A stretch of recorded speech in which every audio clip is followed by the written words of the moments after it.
that was covered by, what's the sound company? I'm sorry, that we partnered with? Well, that was Spence Thomas. Spence Thomas. Yeah, Spence Thomas. Sound Yep. did the sound for us. They basically covered with the boom.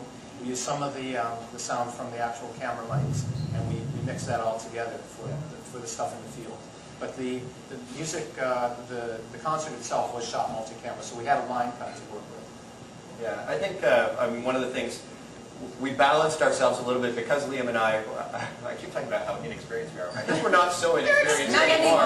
We've done a TV series, but back when we started these things, we weren't all that experienced, so our tendency was to shoot a lot. Like, just, we don't know what we need, we'll just shoot everything. All right, perfect. And we're nicely balanced working with somebody like Joel, who at the time had a much better understanding than we did about what we needed and what we don't need and what we're going to use and what we're not going to use. Joel's able to keep us sort of a little more in check, and we've now hopefully caught up in the last couple of years in terms of looking at for ourselves and directing more on our own. But yeah, and the concert, literally we shot it with 6 cameras, I think. We mixed formats on the shoot. We had some on beta, we had some on DV, we had some on 35mm. Also, all kinds of different formats, although we tried to keep some consistency in terms of what aspects of the show, like the concert was all shot in one format, obviously, but interviews were shot, certain interviews that were shot in a particular style were on another format, and the music video was shot on 35mm, so the look changes throughout, but it tends to sort of stay thematically linked at least. But 6 cameras, and then Joel did a line cut as we shot, and then we took the line cut, and we had the luxury of not having to deliver within a couple of weeks, or it wasn't live, so we could go back and then fiddle around and pick. We recorded all the cameras, and we could pick which ones we wanted and which ones we wanted to change. Any other questions? Back there? I'm curious, can I Yeah. I just, because I'm curious what it was like for you guys being in front of cameras and having, like, it sort of changes that when you're used to getting up on stage and performing for people, but then actually having cameras coming into your house or coming into, I mean, we literally went into Josée's house. And yes, they moved the furniture. Yeah, in my apartment exactly. to I was just a little concerned with like 4 men coming with cameras into my house and thinking, what are the neighbors like? But I wonder whether, like, being the subject of a documentary and how aware you are of how you come across or how you answer questions or the story. I mean, do you think about that while you're doing it? Do you pray that we do a good job? I don't know. Do you want to answer that? Yeah.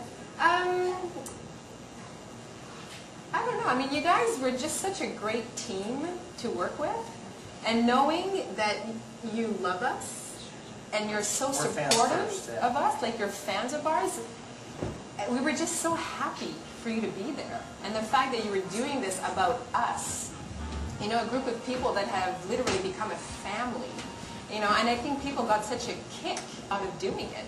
You know, yeah, the cameras were there, but we're all hams anyway, right? I mean, we perform, we dance, we play.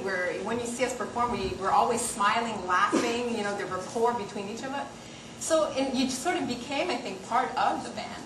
What I remember from the concert that we shot with Joel directing, we did it in 2 sets, and we played the first set, and we given it all.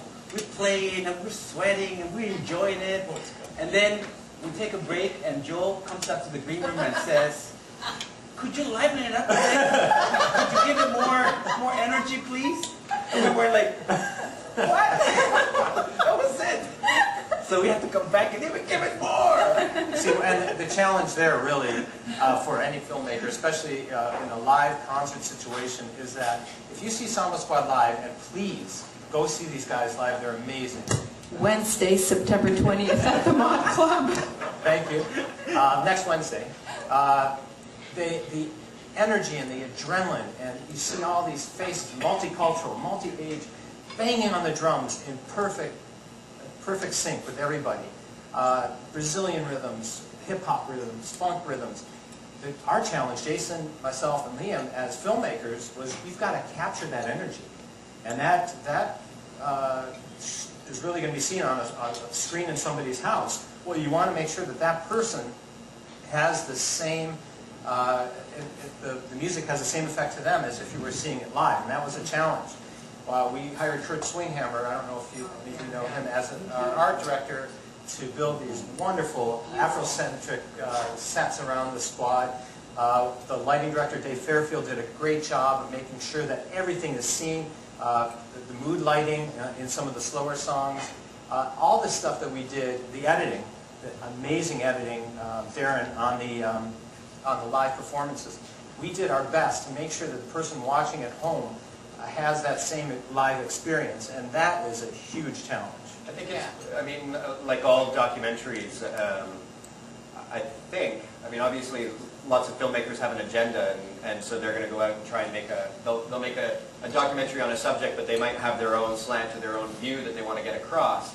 But somewhere in that, and certainly for us, when we go out and make a film, the struggle is how can you be truthful to the subject that you're trying to tell, the story that you're trying to tell. We got hooked by a particular story, so how can we convey that to somebody who's watching in a way that's honest and respectful of the story itself and of the people?